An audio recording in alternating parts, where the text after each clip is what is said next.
we're starting, everybody. Chicken, and you had to get a brat. So thank you for taking a brat.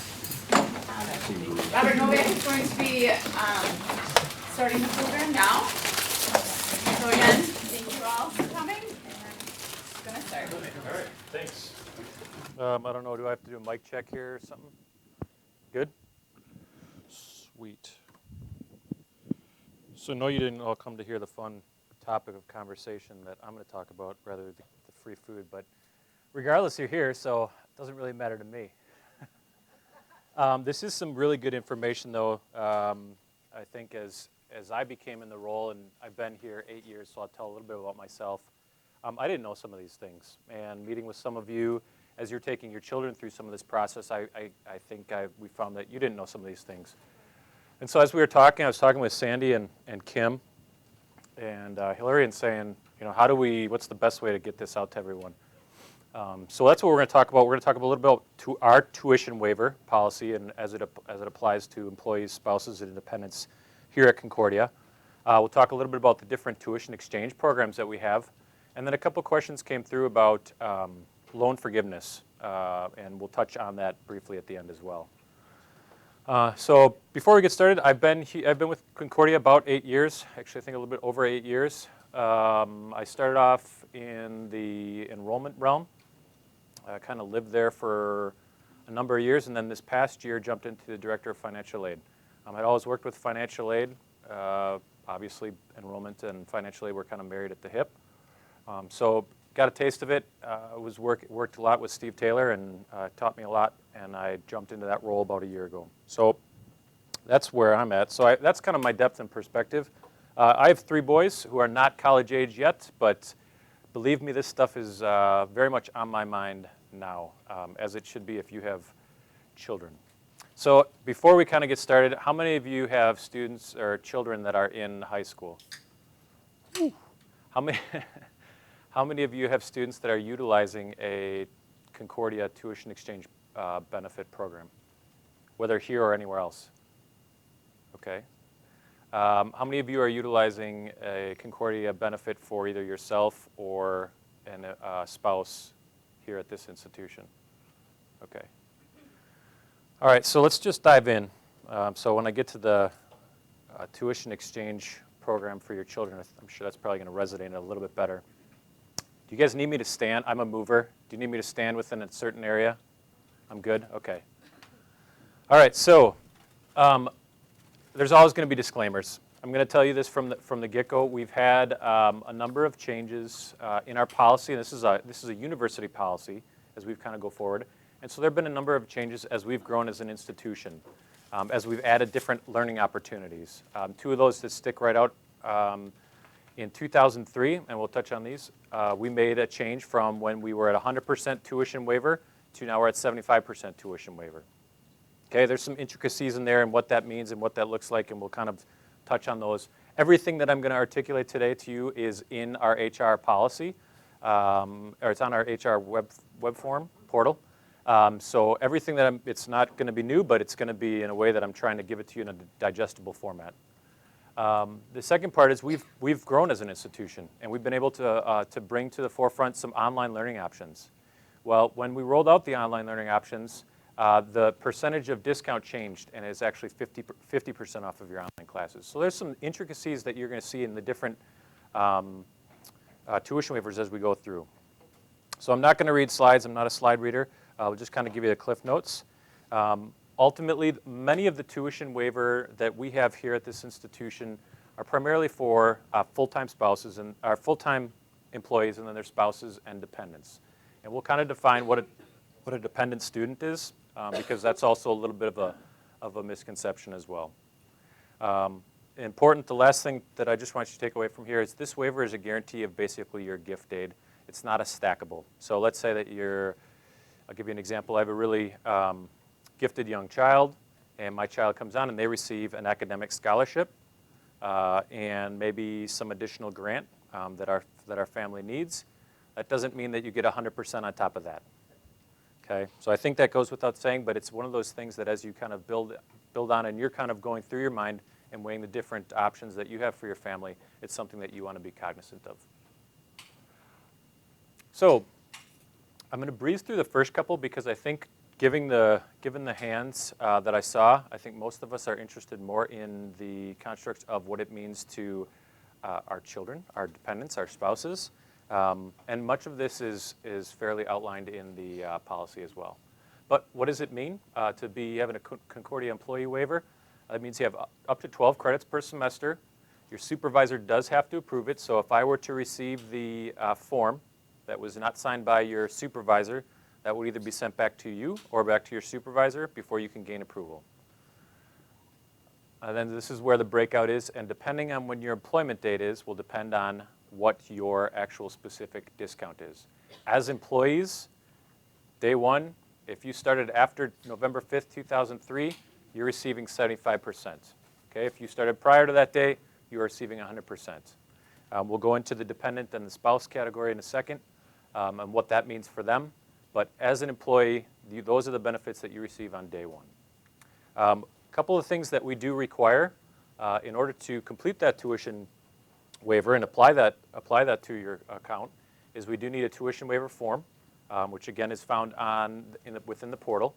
You must complete your FAFSA. Does everyone know what that means? I'll just kind of reiterate. It's a free financial aid application. It's what the federal government uses. Anytime you're going to go and apply for school and apply for federal loans, you have to fill out this form. It's going to take you about 15 minutes. It's gotten a lot easier since I went to school. So I would say, and then that gets sent directly to us. Typically, there's about a 3 to 5 day lag before it gets to us, but this turnaround process is pretty quick, okay, and everything articulated. But these are a couple of things that we do require. So for part-time employees, you have 18 academic credits per year, so basically just a different percentage. And it applies to all the different programs. And your discount comes in a little bit of a different fashion, specifically within the online area. And well, actually for everyone, it's a 50% online. And then adjuncts are going to be, we'll tackle that separately at the end here. That'll be a different group. So again, it must be approved by your supervisor. Same things apply, and same criteria applies. So here's the adjunct. When you're an adjunct, yes, you may consider yourself a part-time, you may even consider yourself a full-time, but your discount is applied in a different way. Because you can be adjunct and basically you're contractual for that term, semester, or whatever, you receive your 50% waiver in the semester in which you are teaching. So that is validated by your supervisor, that's validated by you, that's validated by HR, and that's validated by financial aid when you submit the form. The form is pretty cut and dry. I've talked a lot about the form. I'm not going to show the form today. You can go onto your portal and look at it, but it'll ask you how many credits you intend to take in the given semester, and then, or in the given semesters that you have eligible. Again, you can see in there that there's just a couple of notes. Online is 50% in all of these. So the last thing I just want to mention in this one before we get to the spousal independence would be that this is for tuition only. This doesn't cover your room and board should you have a child that's, or should you decide to live on campus, or you have a child that's going to live on campus. Your books and fees, anything additional, those would be your expenses as well.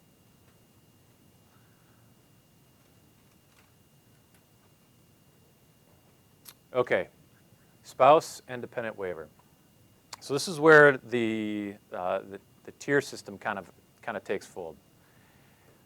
If you have a spouse or dependent, and if less than 1 year of your employment is completed by the first day of class, they do not have a tuition waiver.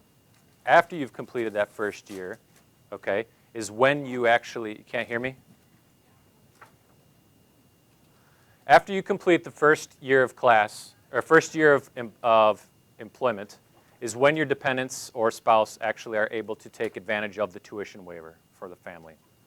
That first year covers 25%, or that after your first full year of employment, it's 25%. After 2 years of employment, it becomes 50%, and after 3 years, it becomes 75%. That's typically where you're maxed. Has anyone been employed here before November 5th, 2003? Okay.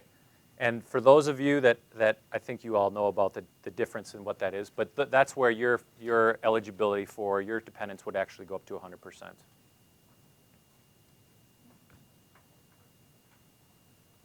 It's the benefit of your indebtedness. So what does it mean when I'm a spouse and I want to pursue this? So you can take up to 6 credits per semester. Again, goes the same criteria applies. You'll notice it's very consistent for everyone. And now we're going to get into the dependent student status. Dependent student status can fluctuate, and I've seen in my short year in this role, fluctuate a lot. So this could be a student coming directly from high school into the traditional program. This could be, I have an adult child who maybe wanted to return to school. I wanted to take accelerated classes. There's a number of different circumstances in which this applies. We first have to categorize what is dependent versus independent.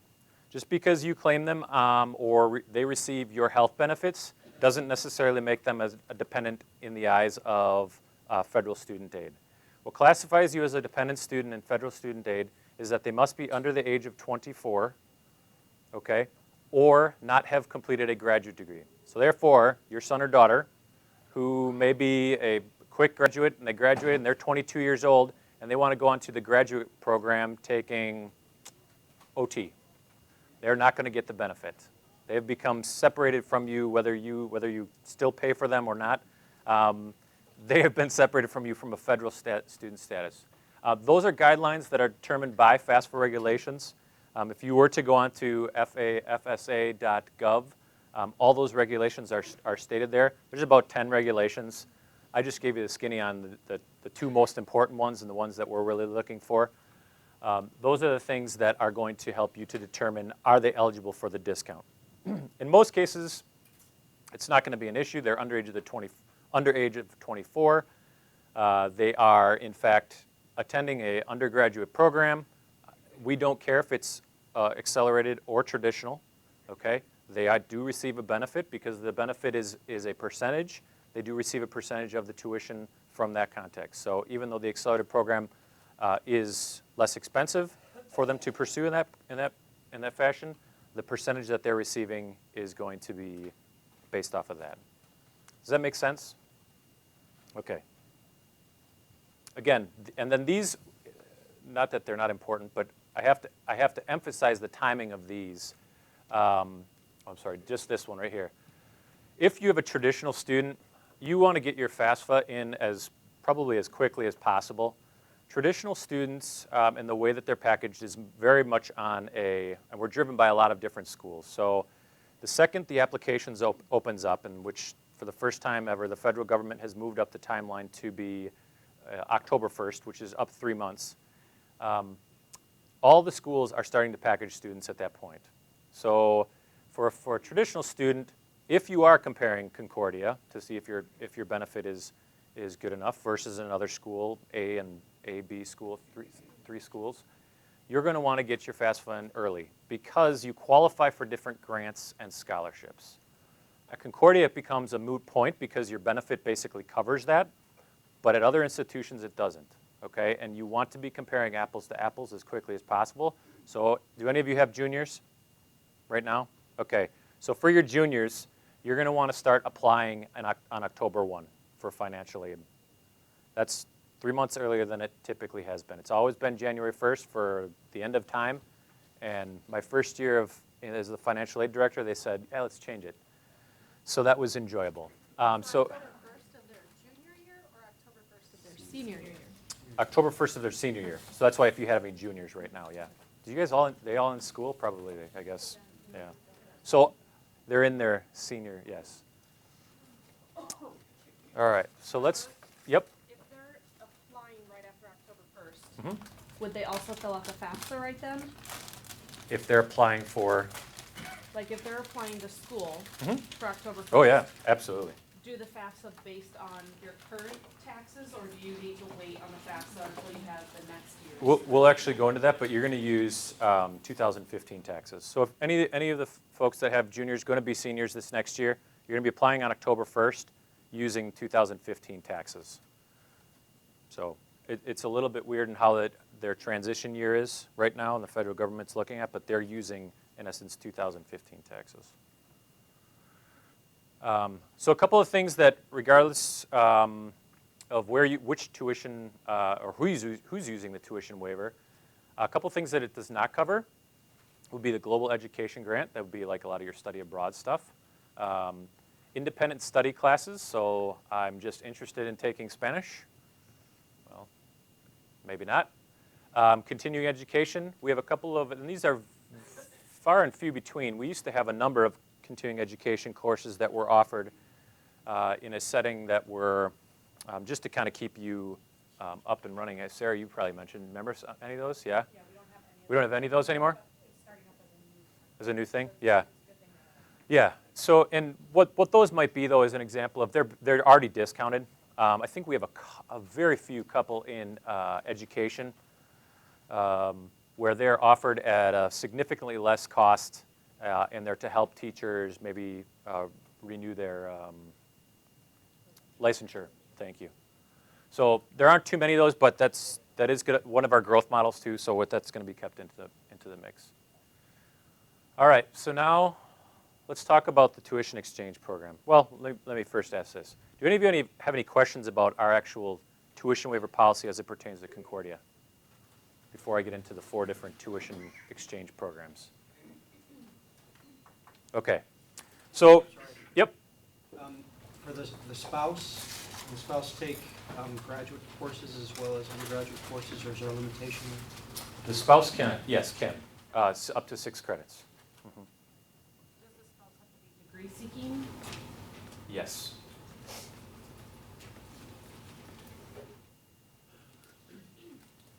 Okay. All right, so the institution has 4 different tuition exchange programs. One is simply you're here. Okay, it's kind of the one I just spent a good portion of the time going through. The second is a CUS exchange program. This would have to be the Concordia University Exchange or Concordia University System colleges. So any of our sister schools that you would choose to go to, just as we have students that come from other schools, we can send students to there. This isn't always a guarantee, okay? But in a lot of times, what it requires is a lot of the same criteria I outlined, but it is applicable with the 2 seminaries, the 10 Concordias, 9 Concordias, and then you have to be a full-time, so this is only applicable to full-time staff. You must be a full-time employee. Your child must be qualified for the dependency stuff that I talked about before. And they must apply as a regular student. What does that mean? That means basically you're a traditional student. So we couldn't send a student to CU Chicago as an accelerated student, nor could they send someone here as an accelerated student, okay? You would apply for aid just as the way you would. Now, the intricacy of where this happens is you actually have to set up an appointment with me, and I realize it sounds a little antiquated, but you have to set up an appointment with me. We actually find out if the other school has availability, okay? What does that mean? So the CUS system basically has an agreement that says we have to keep a balance of what your in and your out is, all right? So in other words, I can't just send 50 students to Irvine and them send me 2, and then Chicago's not sending any, or Texas isn't sending any. There has to be an influx of what that is. Primarily, that's to keep equality and fairness within the Concordia institutions. So what we do then is we sit down and we go through, we contact the director of financial aid over there, and we look at what schools they're applying to. We fill out the form, and we send that and submit that to the school. Within about a day's time, we're all pretty quick. We kind of know about these a lot, and we give you an answer and say, okay, they're going to receive the percentage discount. You get that form back, that's your guarantee. Okay, that'll show up on their award. They're well aware of your son or daughter coming there, and we would be well aware of their son or daughter coming here. For the 1 year or? For all 4, yep, that's a good question. All of these tend to be, so the Concordia, the CUS exchange program is a 4-year commitment. The other 2 programs that we're going to talk about aren't 100% guarantee, but pretty certain. We haven't seen one. I talked to Steve Taylor, our director, prior to me, and he said he hasn't seen one. But every year, the institution has the ability to accept or deny, and I'll talk about those in a second. So there's a little bit of the logistics of how you keep a balance sheet, what that means. I put this in here because this gives you a good indication, and this is going to help us as far as a barometer going forward. When you apply for these programs, you like to have an assurance to your son or daughter or to your family that you're going to know what the acceptance rate is.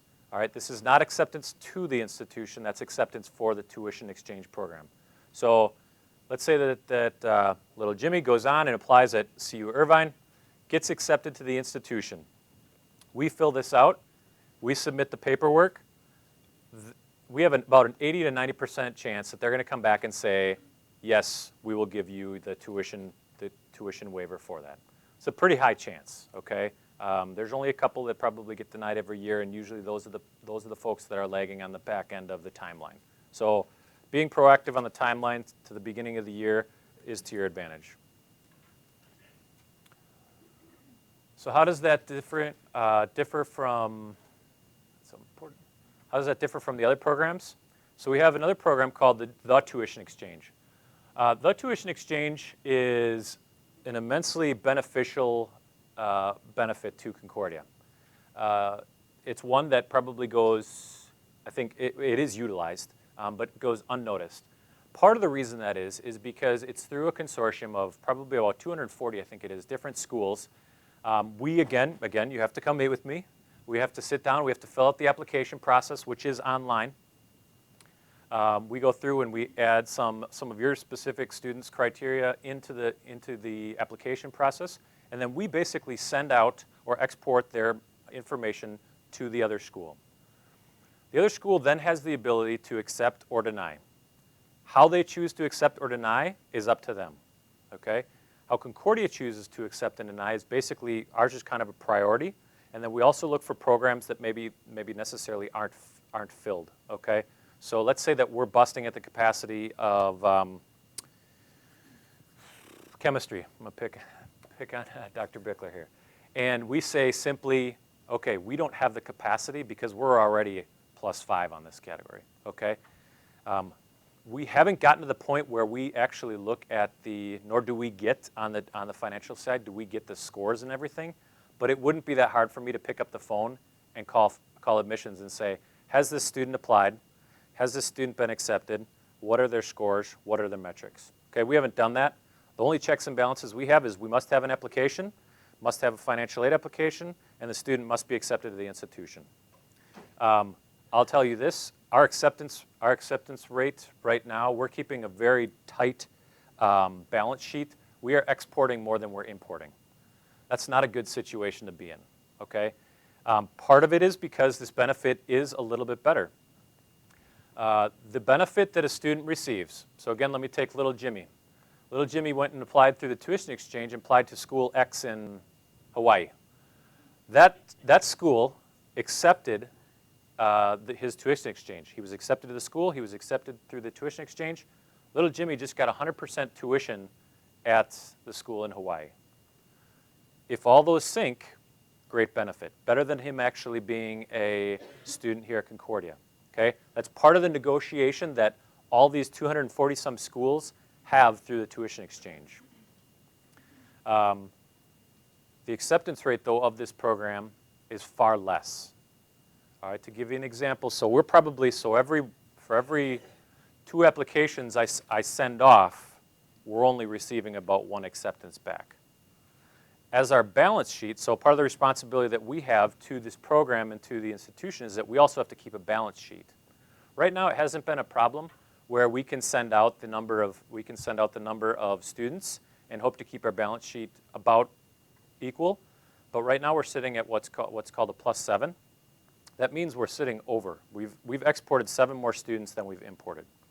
All right, so it may get to the time in the future where some of this may become off of your seniority at the institution of how many of these we can send out. At this point, it's not, so I'm not too concerned about it, but looking at the past 2 years and how many students we've exported and seeing the amount of hands that went up in this room, It's something to just kind of give credence to. Yeah, Don. Question about this and also the previous one. Is there any factoring in of the size of the university? I mean, we are a lot larger than many of the CUS system schools. We only have a 3 limit. Yeah. It's kind of unfair to us. Sure. And also the same type of thing with this tuition exchange. How does that factor in? So the first two related questions, but two separate decisions. In this capacity, we don't have a choice. We're just looking to keep a balance sheet. So if we sent out 10 students and we received 10 in, that's fine. That's an equal balance. If we send out 30 students and we receive 30, that's fine. The tuition exchange or the CUS exchange is limited to 3. That's being looked at right now because that policy is almost a decade old. Well, look at us a decade ago. Actually look at all the other schools a decade ago. We weren't nearly at the capacity we're at. And so that's one of the things that we're looking at, and I think administration is probably going to weigh in on this next year, where that amount will likely go up, but no decision has been made at this point. But yeah, it's a very valid point. Yeah? The school is still part of tuition exchange. Are you automatically in for the 4 years? You have to get accepted every year of the 4 years. So what happens with this is you have to submit an application. You have to what's called recertify. I have to recertify every single student in the part of that process. At that time, now we have an honest policy, and our honest policy is the fact that if we've accepted them from the first year, and if they are maintaining above that 2.5 GPA requirement, we're going to accept them. Okay? If they were to drop below a 2.5, they would lose some scholarship eligibility anyway, but we accept them. That is not the case, nor does it have to be the case at every single school. The tuition exchange, this program, does not dictate how you accept or how you deny a student. It's completely left up to the institution. So I guess my word of encouragement, and I was going to mention this at the end, but this one and the next one we're going to talk about is when you're talking to those different schools, I would just simply go in and say, okay, I see that we've submitted the tuition exchange, or the next one is called the tuition exchange program. We've come to understand that this is what our offer is. Is this offer for 4 years? Many schools will say yes. Their word is as good as gold, I would say. And they'll usually give you an honest answer and something in writing as well. So we haven't had a situation, but the rules don't state that in any fashion. Mm-hmm. For graduate as well, or just? Does not. Just undergrad. Correct. Yep. So Robert, if we are, like, my school, St. Ambrose, is on the list for my boys. If they get accepted at St. Ambrose, is it, and they say, yes, we'll take the tuition exchange, it's up to you to let them go there? Or take, to like, take them out of our pool, or? No. So what will happen, so I'll give you two situations. So they get accepted academically. They're ready to go. We then fill out the tuition exchange. We send it to them. Once we make that act, that decision then becomes on that school to accept them. Now they could send it back and say no. They could send it back and say yes. They could send it back, and I had one this past year, which is weird, but they sent it back and said, we don't have our balance sheet, or our balance sheet is met, but we'll honor that for the last 3 years. Now that raised red flags in my mind altogether, but the family, I said, you have to be comfortable with this conversation because that's your decision. I've never seen that before, and Steve said he hadn't either, and I talked to a number of other counterparts, and they haven't either. So, but again, it goes back to this balance sheet. You have a complete autonomy as a school to how you want to determine that. I would say it's pretty good. If you get accepted, I would feel very confident, but as a parent, I would go to the school and I would say, we're part of the tuition exchange. They can see that. Is this a 4-year guarantee? Yes. And if we said that, whether our balance sheet became out of whack for whatever reason, we would stand behind that as an institution. Good question.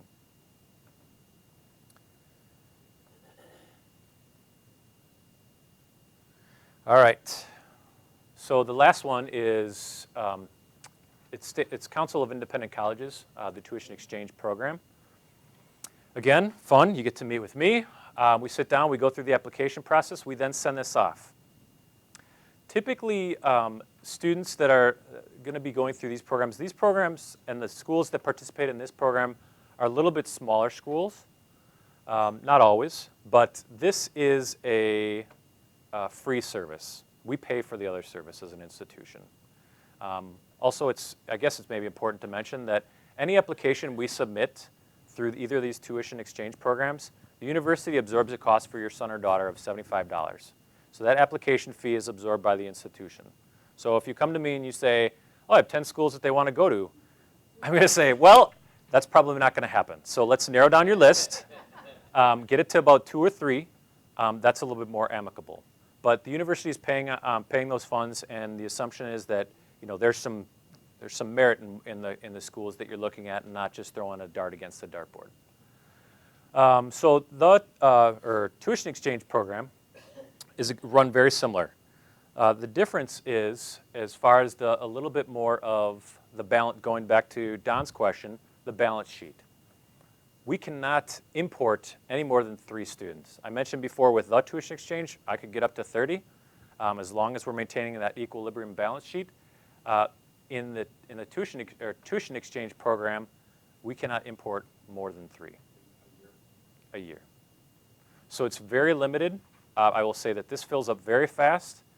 I would say that this percentage, although the amount of schools that are participating in this is less, this percentage is going to be decreasing, just because with the growth, with our growth as an institution, both here in Ann Arbor, we've seen a lot more students taking advantage of this, and we will hit probably capacity for this program, bringing them in within the next we'll probably hit capacity by March. And meaning other schools are probably also going to start to see some of that too. Make sense? Yeah.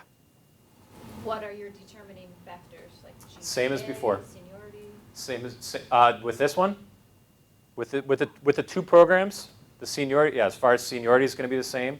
You're talking about for staff being eligible for this. Like if you have 10 Concordia dependents that are trying to use this, what's the determining factor? Who gets Same as it? before. Yep. So seniority here.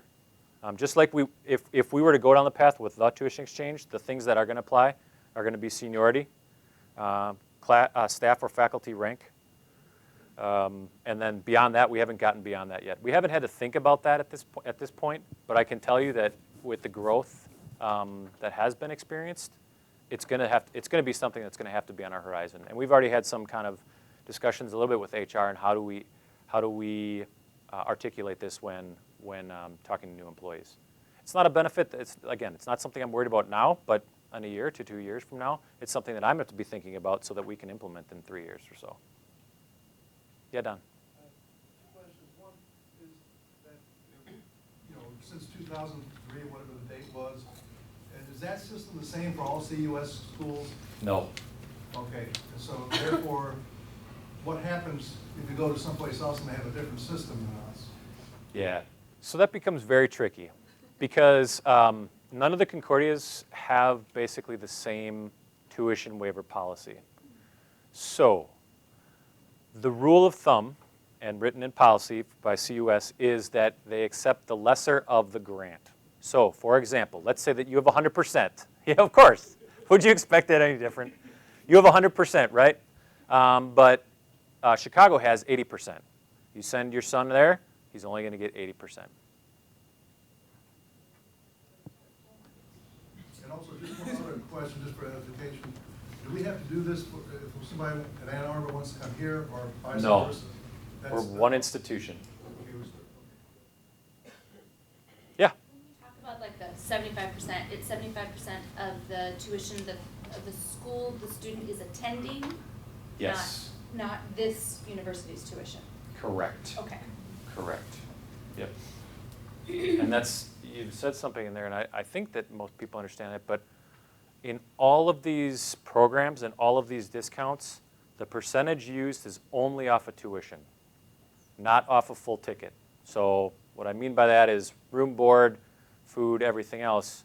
They do not say, okay, it's $40,000 for everything. They're just looking at your tuition. Makes sense? Yeah. Same question as before, though. This is all undergrad, right? This is all undergrad. So for a Concordia person who has a bachelor's that wants to get their master's, Yep. hypothetical situation, their best bet is just Concordia, 75% off. Yep. Boom. Yep. Yeah. I may not be able to answer this, but if Concordia, a few years down the road, can't keep up with this program, if students were already accepted like the year before, would you think they'd be allowed to finish out? They have to pull out? Want to make sure I understand your question. They're in a program like this. Right, they've gotten accepted into this, but 3 years down the road, Concordia pulls out from this because of the demand.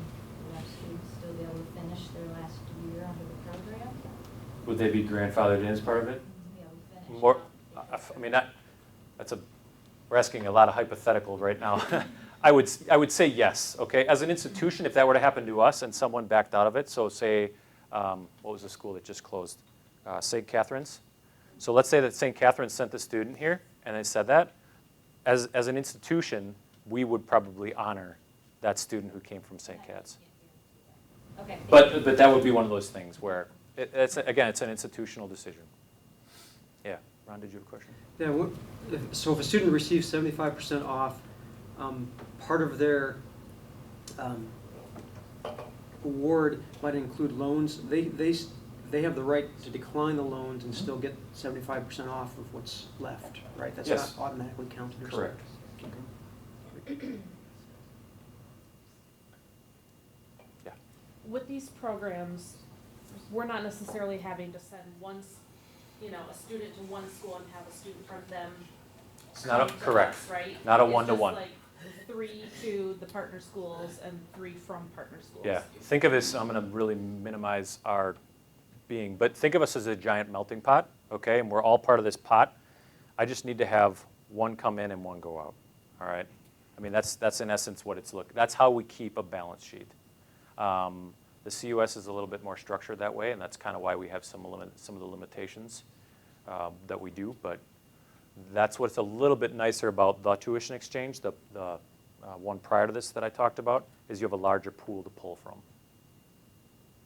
Yeah, Ernie?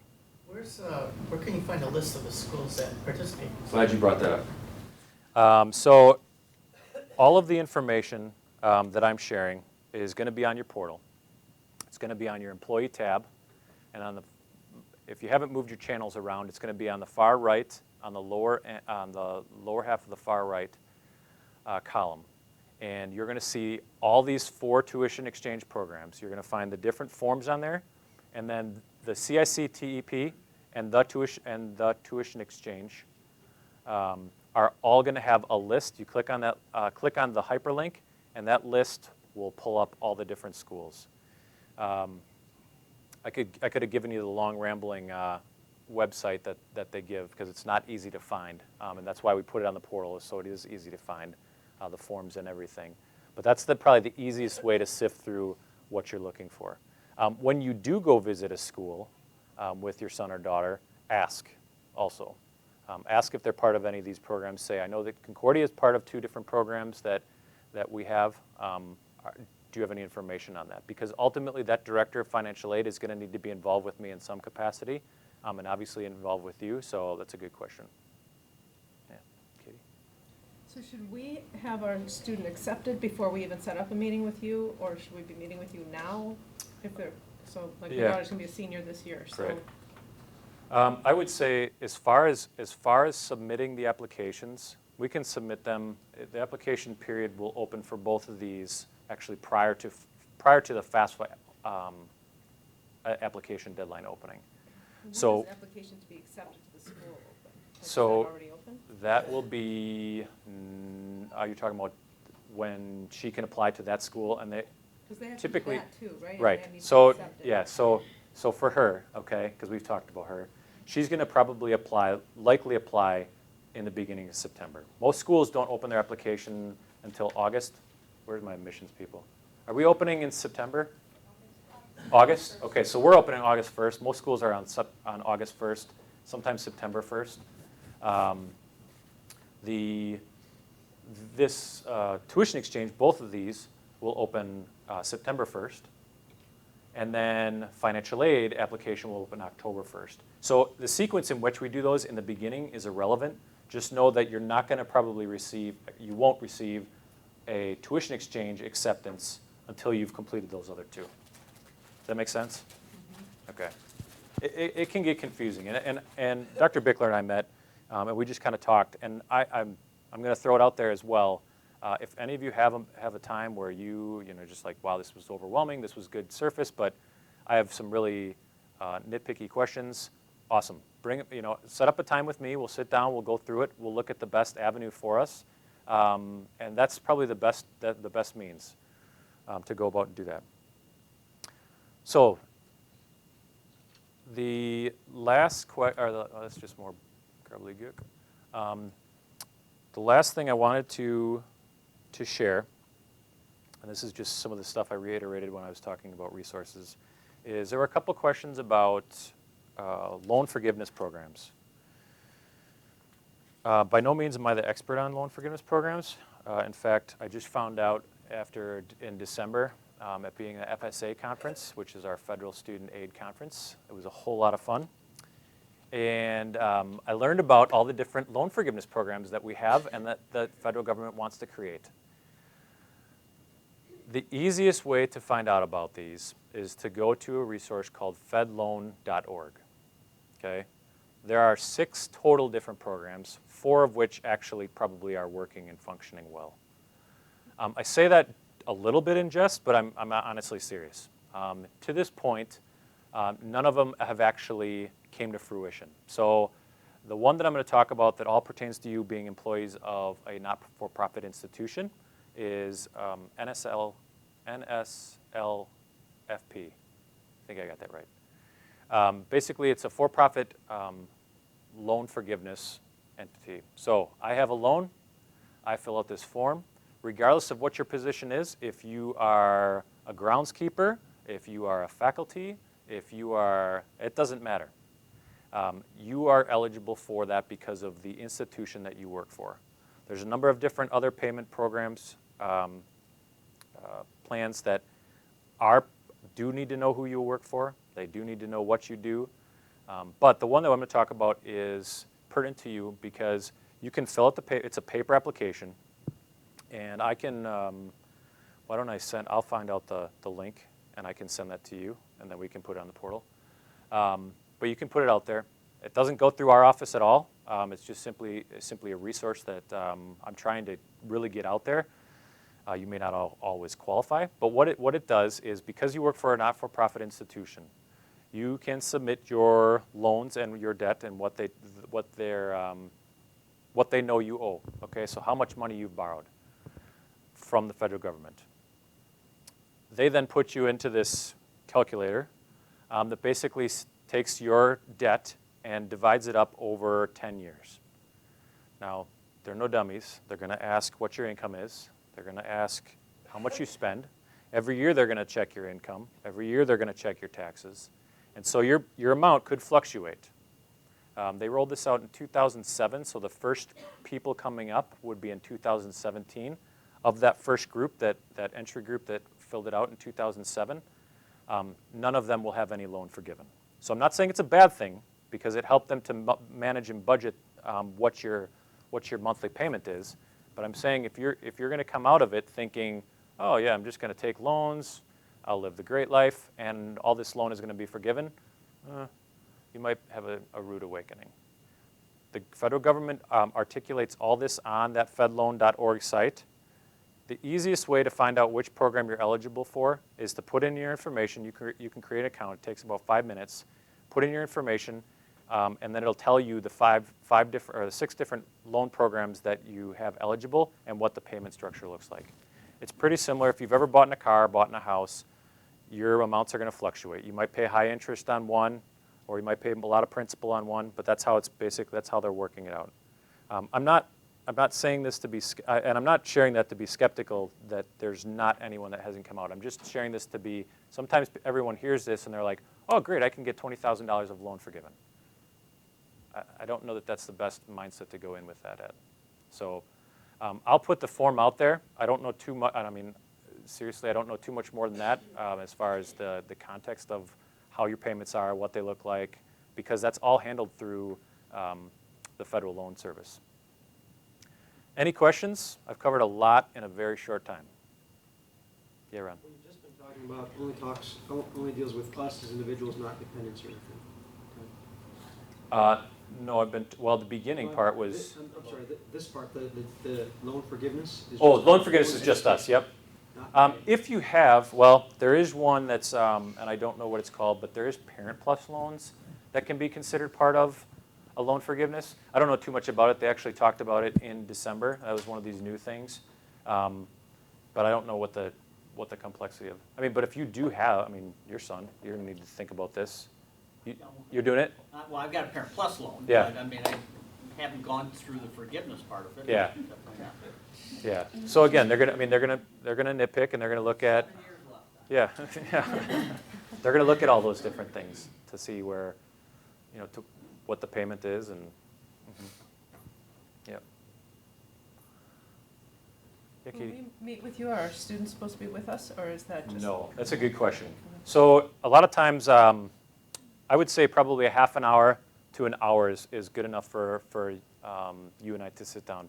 All I need to do is I need to just meet with one of the dependents. So if it weren't you and you wanted to send in your spouse to have the conversation, you don't need to have your child come in, although I'm certainly welcome. They're certainly welcome to come in. But it's a pretty informal conversation. We just kind of talk about where you're going, what you're looking at. Very transparent. I turn around my computer screen, we fill it out together, and off it goes. As far as it's being sent. So, good question. Yeah, Paula.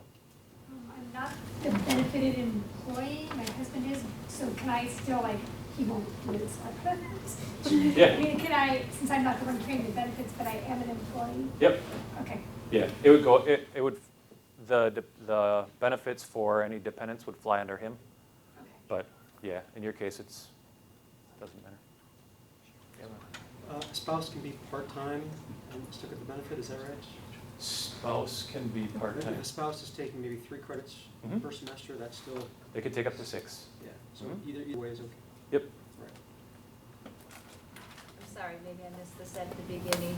If a child gets a outside scholarship, does that go to Concordia? Like if they're going, say they're Yeah. attending Concordia, does that outside scholarship go to Concordia's part of the 75%, or does that come off of the 25%? No, that's a great question. So about 4 years ago, the institution said that if a student's going to go outside and get their own funding for it, that's going to be the only stackable amount of scholarship. So that in fact is a stackable amount, but is the only. And then that helps me as a parent, or? Oh yeah. Okay. Yeah, because so hypothetically, let's say that you were here, let's say you've been here prior to 2003 and you're receiving 100%, okay? You still have additional costs, and then your son or daughter goes out and gets a $1,000 scholarship from his or her congregation or somewhere else, that 1,000 goes on top of that 100%. Exactly, room and board, you name it. Good question. Let's see one more. Is that true for the exchange programs too? Like if they get scholarships, they can use it for room and board and? So we at Concordia would include it as the same as our tuition policy here. So it would be. That's again though, that's an institutional policy.